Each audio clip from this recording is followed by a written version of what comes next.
ಆಡ್ತಾ ಇದ್ದಂತವನು ಇದೇ ಹುಡುಗನಿಗೆ ಫೋನ್ ಮಾಡ್ತೀನಿ ಅವಾಗ ಸತ್ಯ ಮುಚ್ಚಿ ಹೋಗ್ತದೆ. ಯಾಕೆ ಹೇಳಿದಿಲ್ಲ ಅಂತ ಹೇಳಿದ್ರೆ ಅವ್ರು ನಮ್ಗೆ ಹೇಳೋದಿಲ್ಲ. ನಮ್ಮ ಮಕ್ಕಳ ಹೇಳೋದಿಲ್ಲ ಕೇಳಿದ್ರೆ ಏನಾರು ಇದ್ರೆ ಹೇಳಿ ಆಗ್ತಂದ್ರೆ ಇಲ್ಲಪ್ಪ ನಾವ್ ಹೇಳೋದಿಲ್ಲ. ತಂದೆ ತಾಯಿಯವರ ಜೊತೆ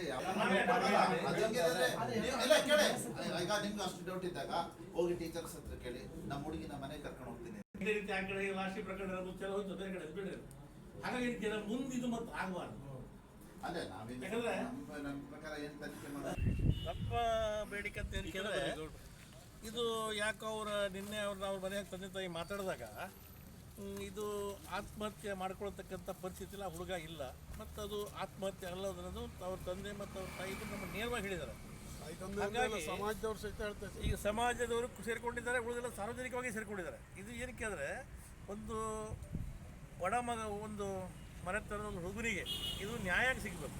ಇದು ಈ ರೀತಿ ಮುಂದೆ ಆಗ್ತಾ ಹೋದರೆ, ಇದು ಸರಿಯಾಗಿ ತನಿಖೆ ಆಗದಾಗಿದ್ದರೆ ಬಹುಶಃ ಮುಂದಿನ ದಿನಗಳಲ್ಲಿ ಇವತ್ತು ಸರ್ಕಾರದಿಂದ ಸಿಕ್ಕತಕ್ಕಂಥ ಅನುಕೂಲ ಹಾಸ್ಟೆಲ್ಗಳಲ್ಲಿ ಉಳಿದು ಮೊರಾರ್ಜಿ ವಸತಿ ಶಾಲೆಯಲ್ಲಿ ಬಡ ಮಕ್ಕಳಿಗೆ ಕಲಿಯತಕ್ಕಂಥ ಒಂದು ಪದ್ಧತಿ ವ್ಯವಸ್ಥೆ ಏನಿದೆ, ಮುಂದಿನ ಮಕ್ಕಳಿಗೆ ಸ್ಕೂಲಿಗೆ ಕಳಿಸ್ಲಿಕ್ಕೆ ಕೂಡ ಅವರು ಹೆದರ್ತಾರೆ ಹಾಸ್ಟೆಲಿಗೆ ಕಳಿಸ್ಲಿಕ್ಕೆ. ಹಾಗಾಗಿ ಇಂಥ ಘಟನೆ ಆಗಬಾರ್ದಂತಕ್ಕಂಥ ಉದ್ದೇಶದಿಂದ ಇದು ಇವತ್ತು ಈಗಾಗಲೇ ನಾವು ತನಿಖೆ ಮತ್ತು ದಿಕ್ಕು ತಪ್ಪಬಾರ್ದು, ತನಿಖೆ ಸರಿಯಾಗಿ ಆಗಬೇಕು.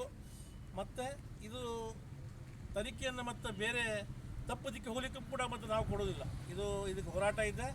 ಇವರು ನೇರವಾಗಿ ಸಂಬಂಧಿಸಿದನ್ನು ಕರೆದು ಸ್ಟೇಷನ್ನಲ್ಲಿ ಇವರು ಎನ್ಕ್ವೈರಿ ಮಾಡ್ಬೇಕು. ನೇರವಾಗಿ ನಾವು ರಿಪೋರ್ಟ್ ಕಳಿಸ್ತೀವಿ ಅಂದರೆ ಅದಕ್ಕೆ ನಾವು ಒಪ್ಪೋದಿಲ್ಲ. ಇವರು ಅದನ್ನು ಮಾಡದೇ ಇದ್ದರೆ ಮುಂದೆ ನ್ಯಾಯಾಲಯಕ್ಕೆ ನಾವು ಹೋಗಿ ನಾವು ಕೆಲವು ಹೆಸರುಗಳನ್ನು ನಮ್ಗೆ ಬಂದಿದ್ದಾರೆ, ಸೂಚನೆ ಬಂದಿದ್ದ ಪ್ರಕಾರ ಅವರನ್ನು ಕೂಡ ನಾವು ಸೇರಿಸಿ ನಾವು ನ್ಯಾಯಾಲಯದಿಂದ ನಾವು ಅದನ್ನು ಅಪೀಲ್ ಮಾಡ್ತಾ ಇದ್ದೇವೆ. ಹೀಗಾಗಿ ಗಮನ ಕೊಟ್ಟು ಇವತ್ತು ಜನಪ್ರತಿನಿಧಿಗಳಿರ್ಬೋದು, ಅಧಿಕಾರಿಗಳಿರ್ಬೋದು, ಆ ಕುಟುಂಬಕ್ಕೆ ನ್ಯಾಯ ಕೊಡಬೇಕು. ಯಾಕಂದರೆ ಒಂದು ಶಿಕ್ಷಣವನ್ನು ಕಲಿತು ಆ ಮನೆಯನ್ನು ಬೆಳೆಸಬೇಕಾದಂಥ ಆ ಒಂದು ಬಡವನ ಈ ರೀತಿ ಆಗಬಾರ್ದು. ಯಾಕಂದರೆ ನಾವು ಅವ್ರು ಹೇಳೋ ಪ್ರಕಾರ ಆ ಹುಡುಗ ಆತ್ಮಹತ್ಯೆ ಮಾಡ್ಕೊತಕ್ಕಂಥ ಸನ್ನಿವೇಶದಲ್ಲಿ ಇಲ್ಲಾಗಿದೆ ಅಂತ. ಕೇವಲ ಒಂದು ಅರ್ಧ ಗಂಟೆ ಮುಂಚೆ ಅವ್ರಿಗೆ ಸರ್ಕಾರದ ಬಂದಂಥ ಬೆಡ್ಗಳನ್ನು ಅವನಿಗೆ ಕೊಟ್ಟಿದ್ದಂತೆ, ಅದನ್ನು ತಗೊಂಡು ರೂಮಲ್ಲಿ ಇಟ್ಟು ಅವನು ಬಂದಿದ್ದಾರೆ ಅಂದರೆ ಅವ್ರ ತಂದೆ ತಾಯಿ ಹೇಳ್ತಾರೆ ಈ ರೀತಿ ಘಟನೆ ಆಗಿದ್ದು. ಉಳಿದ ಮಕ್ಕಳು ನಮಗೆ ಹೇಳಿದರು, ಇದನ್ನು ನಾವು ಕೇಳಿದ್ವಿ. ಹಾಗಾಗಿ ಮತ್ತೆ ಹಾಗೆ ಒಂದು ಅರ್ಧ ಗಂಟೆಯಲ್ಲಿ ಮತ್ತೆ ಹೋಗೋ ಯಾಕೆ ಒಂದು ಕಿಟಕಿಗೆ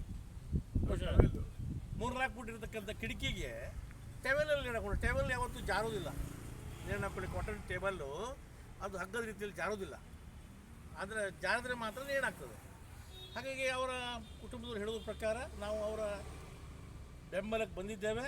ನಾವು ಸಾರ್ವಜನಿಕವಾಗಿ ಇವತ್ತು ಜನ ಜೊತೆಯಲ್ಲಿ ಹಿತಾಸಕ್ತಿಯನ್ನು ಕಾಪಾಡಿಕೊಳ್ತಕ್ಕಂಥ ಆ ವ್ಯವಸ್ಥೆಯಲ್ಲಿ ಕೂಡ ನಾವೆಲ್ಲ ಇರೋದರಿಂದ, ನಾವು ಬೇರೆ ಬೇರೆ ಸಂಘ ಸಂಸ್ಥೆ ಹೋರಾಟ ಸಮಿತಿಗಳಿರೋದ್ರಿಂದ ಆ ಕುಟುಂಬಕ್ಕೆ ನ್ಯಾಯ ಕೊಡಬೇಕು ಅಂತಕ್ಕಂಥದ್ದು ತಮ್ಮಲ್ಲೂ ಕೂಡ ನಮ್ಮ ಬೇಡಿಕೆಯನ್ನು ಇಡ್ತಾ